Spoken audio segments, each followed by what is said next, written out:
છેલ્લા કેટલાય દિવસથી શેર માર્કેટમાં કડાકો ચાલી રહ્યો છે. એમાં પણ મુંબઈની જે સ્પેશિયલ એન્ટી કરપ્શન કોર્ટના જજ છે, સેબીના પૂર્વ વડા માધવીપુરી બુચ સહિત સેબી અને બોમ્બે સ્ટોક એક્સચેન્જના ટોચના અધિકારીઓ સામે કથિત સ્ટોક માર્કેટમાં ગેરરીતિ અને નિયમોના ઉલ્લંઘનમાં એફઆઈઆર દાખલ કરવાનો આદેશ અપાયો છે.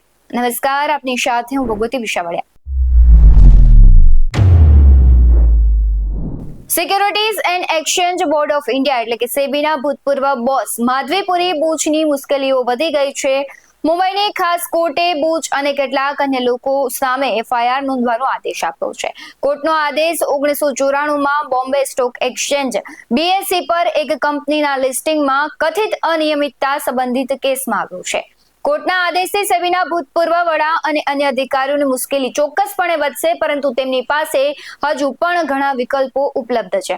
સેબીએ કોર્ટના નિયમને પડકારવાની જાહેરાત કરી છે. ત્યારે સેબીએ કહ્યું છે કે તે ભ્રષ્ટાચાર વિરોધી બ્યુરો કોર્ટના આદેશને પડકારવા માટે યોગ્ય કાનૂની પગલાં લેશે, જેમાં સેબીના ભૂતપૂર્વ અધ્યક્ષ માધવીપુરી બુચ અને 5 અન્ય અધિકારીઓ સામે પ્રથમ માહિતીનો અહેવાલ નોંધવાનો નિર્દેશ આપવામાં આવ્યો છે, એટલે કે એફઆઈઆર નોંધાઈ છે. તે જ સમયે બોમ્બે સ્ટોક એક્સચેન્જે પણ આરોપોને નકારી કાઢ્યા છે અને કહ્યું છે કે જરૂરી અને યોગ્ય કાનૂની પગલાં લેવામાં આવશે. BSEએ એક નિવેદનમાં જણાવ્યું છે કે જે અધિકારીઓ સામે એફઆઈઆર દાખલ કરવાનો આદેશ આપવામાં આવ્યો છે તે 1994માં તેમના હોદ્દા પર નહોતા અને સંબંધિત કંપની સાથે કોઈ પણ રીતે સંકળાયેલા પણ નહોતા. એક્સચેન્જે કહ્યું છે કે તે નિયમનકારી પાલન અને પારદર્શિતા માટે પ્રતિબદ્ધ છે. ત્યારે સેબીએ પોતાના નિવેદનમાં કહ્યું છે કે કોર્ટને આદેશ તે અધિકારીઓ સામે આપવામાં આવ્યો છે જે તે સમયે સંબંધિત પોસ્ટ પર કામ કરતા નહોતા. કોર્ટે સેબીને નોટિસ જારી કર્યા વિના અને અમને અમારો પક્ષ રજૂ કરવાની તક આપ્યા વિના જ આદેશ આપ્યો છે. સેબીએ અરજદાર પર અનેક પ્રશ્નો ઉઠાવ્યા છે. તેમનું કહેવું છે કે ફરિયાદીએ પહેલાથી જ કોર્ટમાં આવી ઘણી અરજીઓ દાખલ કરી છે, જેમાંથી ઘણી અરજીઓ કોર્ટે ફગાવી પણ દીધી છે. સ્પેશિયલ જજ AC બાંગરે 1 માર્ચે માધવીપુરી બુચ સેબીના પૂર્ણ સમયના સભ્યો અશ્વિની ભાટિયા, આનંદ નારાયણ અને કમલેશ ચંદ્ર વૈષ્ણવ તેમજ BSEના CEO સુંદર રામામૂર્તિ અને ભૂતપૂર્વ ચેરમેન પ્રમોદ અગ્રવાલ સામે એફઆઈઆર નોંધવાનો આદેશ આપ્યો. થાણેના પત્રકાર સપન શ્રીવાસ્તવ દ્વારા દાખલ કરવામાં આવેલી અરજીના આધારે કોર્ટે આ આદેશ આપ્યો છે.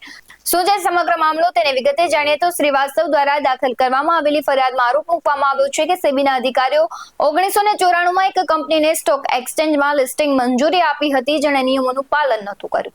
અધિકારીઓ તેમની કાનૂની ફરજમાં નિષ્ફળ ગયા, જેના કારણે બજારમાં હેરાફેરી અને કોર્પોરેટ છેતરપિંડી થઈ.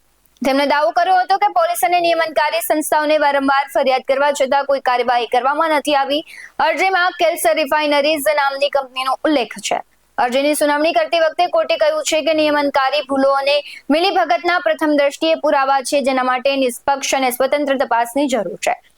માધવીપુરી બુચનો 3 વર્ષનો કાર્યકાળ તાજેતરમાં જ પૂરો થયો છે. તેમના કાર્યકાળના છેલ્લા સમયગાળા દરમિયાન તેમણે ઘણા ગંભીર આરોપોનો સામનો કરવો પડ્યો છે. હવે કોર્ટના આદેશથી તેમની મુશ્કેલીઓ વધી ગઈ છે. તુહિન કાંત પાંડે સેબીના નવા બોસ બન્યા છે. પાંડે 1987 બેન્ચના ઓડિશાના કેડરના IAS અધિકારી છે.